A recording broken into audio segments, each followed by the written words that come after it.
We are joined now by Tim Walsh, first-year head coach of the Malvern Broncos, but of course longtime head coach in the New England area at the high school and college level. Coach, welcome inside the High School Insiders. Thank you very much. Thanks for having me. Congratulations, first of all, on the win. I guess we'll start there before we dive into your background, but Malvern, a program in need of a victory, and your guys delivered in big fashion on Saturday in that win over North. What was the locker room like in the moments after the victory? Oh, they were very excited. They worked very hard. It was a great win considering coming off the loss to Pinkerton. The kids regrouped and worked hard in preparation for the week leading up to the North game and just executed very well, executed the game plan, and just the feeling in the locker room was, this is one, let's get another one type of thing, Right, absolutely. You've got some talent on that team, Coach. You've also got some size up front. What about the big bodies on the offensive line? How important are they in the big scheme of things for the Broncos this year? Well, very much so because, they're in Division One. This is their second year in Division One, and probably the biggest thing, the adjustment, is speed and size and strength. When you go from 2 years ago, they were in Division Three, and now being in Division One, that's the adjustment that has to be made. So we have some kids with some good size, 6'4", 6'5", and up at 200, 290, 280. We average about 256 across the front. So it's pretty good size, and I've got a quality fullback that's a junior, 6'1", 245, and he's solid and he can run, and that certainly helps in the transition from Division Three to Division One. We're talking with Tim Walsh, first-year head coach of the Malvern Broncos. Malvern 1-1 following a big win over North over the weekend. Coach, I've asked this of Coach O'Reilly of Pinkerton, who's been in the game 3+ decades, and we talked about the size now of football players, particularly up front, the offensive linemen, the defensive linemen, and just how big the kids are at 17, 18. Have you noticed that kind of jump as well? I mean, Coach was saying it used to be if you had a kid over 200 pounds, that was pretty good. Now it's pushing 3. Is that a noticeable difference in your opinion? Oh, absolutely. And Pinkerton alone, I mean, they're as big as any Division Three or even some Division Two teams in the country. They're absolutely enormous. But the average size of the kids, I mean, compared to like when I played, which was back when the Pope was an altar boy, you had a 165-pound, 180-pound guard, tackle, and it was unusual to see somebody at 230 or 240 in the line. That was exceptional back then. And now you see people that size, they're running backs.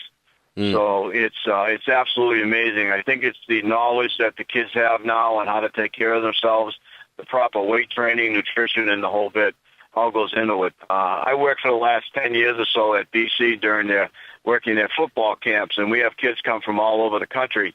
And to see some of these kids walking to the dining hall and you say to them, what year are you, son? I'll be a sophomore, sir. And they're 6'8" and 275 pounds, and they're not fat.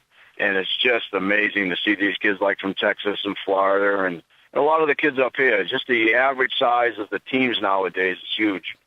Again, Tim Walsh, our guest here on the High School Insiders, first-year head coach of the Malvern Broncos, Division I program, 1-1, 2 weeks into the season. Coach, you mentioned the Boston College football camp. 11 of your players attended that camp. How big are the off-season workouts, the off-season practices, and just getting kids involved really 12 months a year? How big is that to your program? Well, it's very big. We try to get the kids. We do not discourage any kid from playing other sports. Absolutely, we try to encourage them actually to play other sports at this school. But the kids that are maybe out of season or not playing a sport during that season, well, we try to get them in a structured weight program. We were able to do that, and last spring we took a bunch of kids, most of the team, down to the BC spring game, which caught the interest of the kids. They wanted to go to camp there. Like I said, we had 11 go to camp.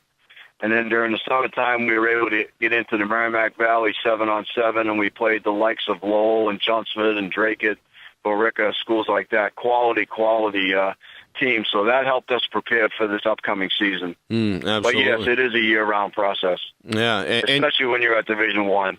And you did pretty well in those 7-on-7 games, right, Coach? I mean, they were in an Under Armour 7-on-7 tournament that included 40 teams. Some of those teams you just talked about, and you guys finished second from what I understand. I mean, that itself has got to be encouraging, right?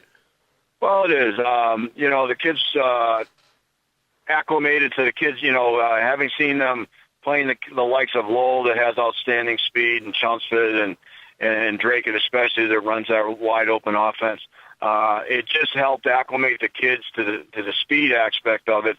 And we were in a tournament at St. Anselm's, and there were, I believe, 24 Division I schools, mostly from Massachusetts and New Hampshire. And that was our first event that we were in, and we came in the top 4 in that. So we were very happy with that, and the kids have been making progress right along. I want to dive into your background a little bit now, Coach. You started as an assistant very young, at just 22 years old at UMass Lowell at the college level. Not long after, you became the head coach and eventually won a Division II national championship. You got to look back, I would assume, at those years with a smile, right, Coach? Well, those are great years. I'd like to make a correction, though. That wasn't Division II. That was at what they call the club football level. Okay. We actually won two titles in 77 and one in 79. But, yeah, that was a great experience there. There was a lot going on. Back then it was the University of Lowell before all that changed. There were great times there, not only football-wise. We recruited a lot of local kids. So the teams that we had were very good. Again, our guest here is Tim Walsh, head football coach of the Malvern Broncos. After UMass Lowell, or Lowell, you went on to stay in, I guess, the Lowell area at Lowell Catholic for 10 years and then moved over the state border to Bishop Girton in Nashua, where you were the offensive coordinator and enjoyed some championship seasons with the Cardinals. Now here you are at Malvern at 61 years old. What prompted the move to Malvern? Was it just the opportunity, or was there something else that made you want to take the Broncos job? Well, last year I helped Mark Phillips, who, by the way, I thought did an outstanding job in bridging that gap from Division III to Division I. When you jump one division, that's a major adjustment. But when you jump 2 divisions, that's for people that have been in coaching or have some idea, that's just an incredible a jump to have to adjust to, and Mark did a great job in doing that. Unfortunately, he resigned, and the position became open, and the school approached me and asked me if I'd be interested in staying on. And I thought about it, and I said, yeah, I'll do it, and that's how that came about. Now, you've kind of put your own stamp on the way things are run. It seems like players have to wear now shirt and tie on game day. There's a no cursing policy in place, and it looks like you've assigned some seniors to kind of shepherd over the freshmen. Those obviously sound like good ideas, Coach. Were those things that you picked up kind of along the way in your decades of coaching? Yes. I just think that to have structure in your program is very important, and discipline. And the kids have responded very well to that. They actually enjoy wearing the shirt and ties. At first they were, coach, but now they actually look forward to Friday wearing the shirt and tie instead of a game jersey. The thing you referred to earlier about the seniors with the freshmen, we started a Big Brother program. We had the freshmen come in on the first day when we started camp, and that way the kids could acclimate to the school. They had a Big Brother here that they could sit down and have lunch with, talk about the program, what to expect at school, and it just helped in their transition. We look at this from the freshmen right through the seniors as the Malvern family here, and we really strive to promote that as much as we can.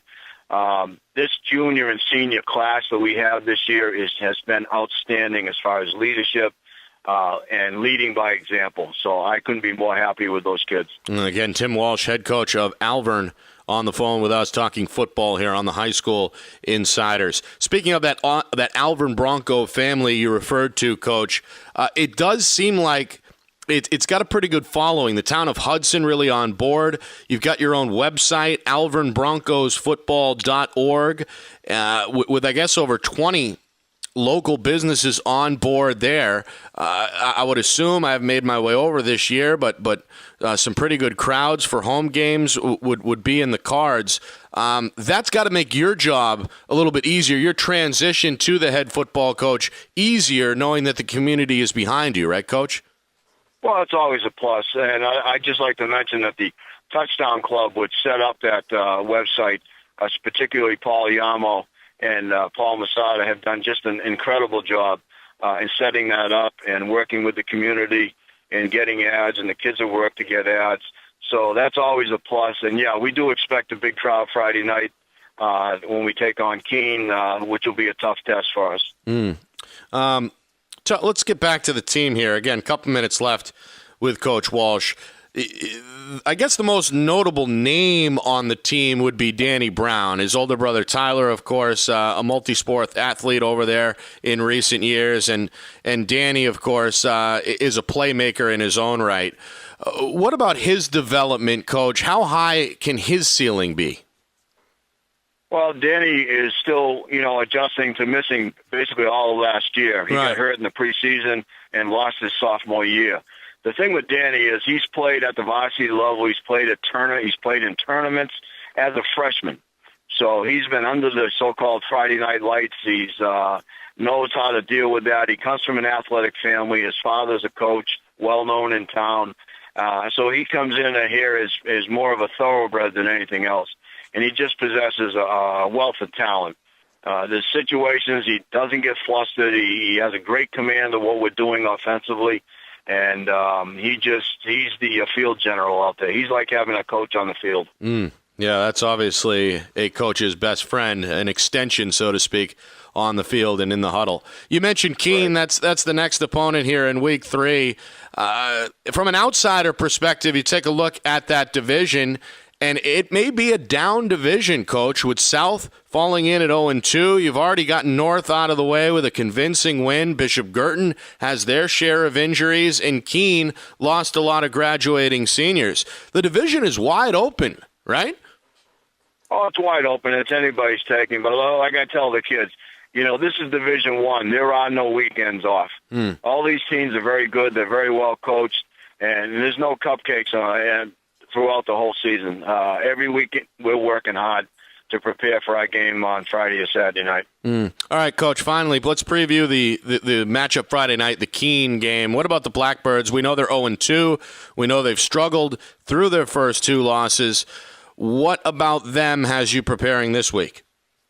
Well, they have good size. Yes, they did have some kids graduate, but so didn't we. I mean, everybody deals with that every year. I know they beat us by 40 points last year, so we'll see how much we've closed the gap come Friday night. But we're expecting a real good game and a tough battle, a physical battle, and I think the game will be won or lost like usual up front. Yeah. Hey, Coach, I appreciate the time. I enjoyed the conversation. Good luck, and we'll talk again soon. Thank you very much, and thanks for having me.